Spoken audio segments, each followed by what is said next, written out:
Friends రండి dinner చేద్దాం. భోజనం చేస్తారా? నేనే ఇదిగో భోజనం చేస్తున్నాను.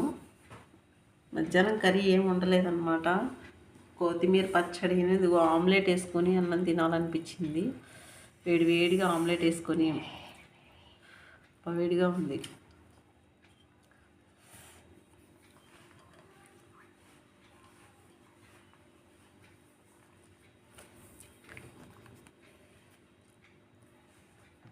ఒకటి మామూలు ఆమ్లెట్, ఒకటి హాఫ్ బాయిల్ ఆమ్లెట్.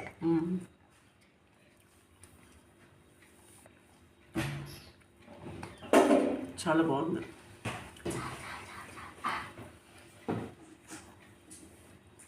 ఇలా తింటే ఆనందమే వేరు అసలు.